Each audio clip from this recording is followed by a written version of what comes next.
जरा सोचिए, अगर एक सुबह आप अपने घर से बाहर निकले और आसमान से पानी की जगह AK-47 बरस रही हो। सुनने में ये किसी फिल्म का सीन लगता है, लेकिन 17 दिसंबर 1995 की रात भारत में कुछ ऐसा ही हुआ था।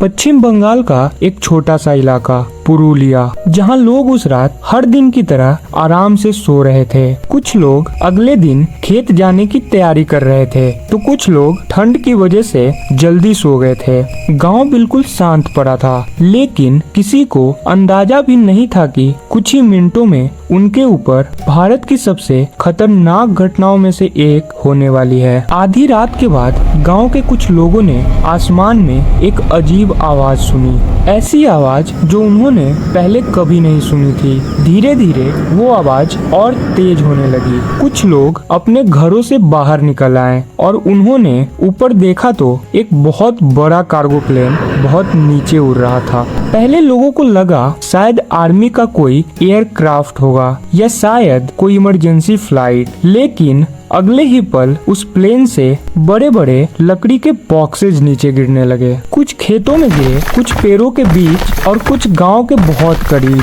ये देख लोग काफी डर गए। कुछ लोग अपने बच्चों को लेकर घरों के अंदर छिप गए, तो कुछ लोगों ने सोचा कि शायद युद्ध शुरू हो गया है।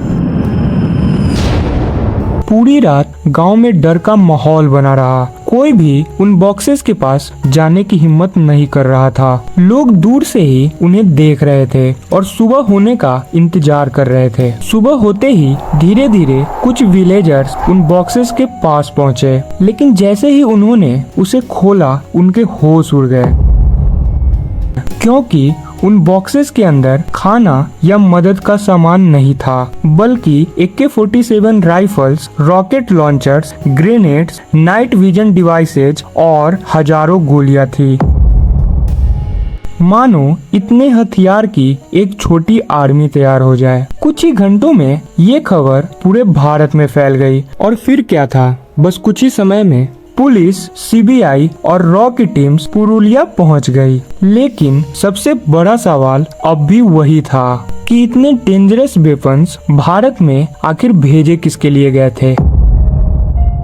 इन्वेस्टिगेशन शुरू हुई और धीरे धीरे पूरी कहानी और रहस्यमय होती गई। इन्वेस्टिगेटर्स को पता चला कि ये कोई छोटी स्मगलिंग नहीं थी, बल्कि एक इंटरनेशनल ऑपरेशन था। जिस प्लेन से ये हथियार गिराए गए थे वो भारत के बाहर से आया था। और सबसे हैरानी की बात ये थी कि वो प्लेन घंटों तक भारतीय एयर स्पेस में उड़ता रहा, लेकिन किसी को उस पर शक तक नहीं हुआ।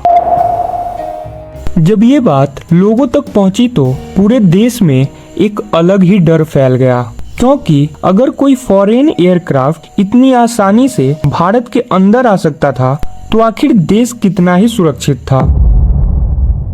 धीरे धीरे इन्वेस्टिगेशन में कुछ नाम सामने आने लगे और उनमें सबसे बड़ा नाम था किम डेवी, एक विदेशी आदमी जो ऊपर से एक नॉर्मल बिजनेसमैन दिखता था, लेकिन भारतीय एजेंसीज के अनुसार वो इस पूरे ऑपरेशन का मास्टरमाइंड था। कहा जाता है कि ये पूरा ऑपरेशन इतनी सफाई से प्लान किया गया था कि भारत की एजेंसीज को काफी देर तक कुछ समझ ही नहीं आया। कुछ रिपोर्ट्स में एक ऑर्गेनाइजेशन का नाम भी सामने आया, आनंद मार्ग।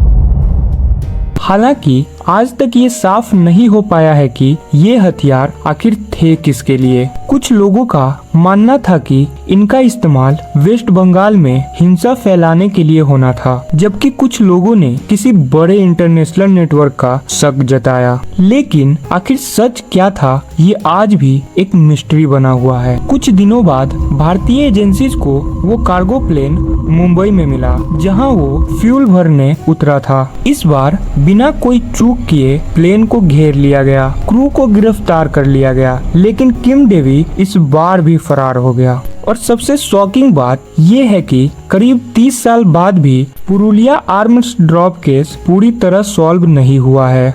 आज भी जब लोग उस रात के बारे में सोचते हैं तो एक सवाल दिमाग में जरूर आता है, कि अगर उस रात ये हथियार गलत लोगों तक पहुंच जाते तो क्या होता। शायद भारत का इतिहास आज कुछ और होता और शायद कुछ रहस्य सिर्फ रहस्य बने रहने के लिए ही पैदा होते हैं। ऐसी वीडियोज के लिए SB Explained को सब्सक्राइब जरूर करें।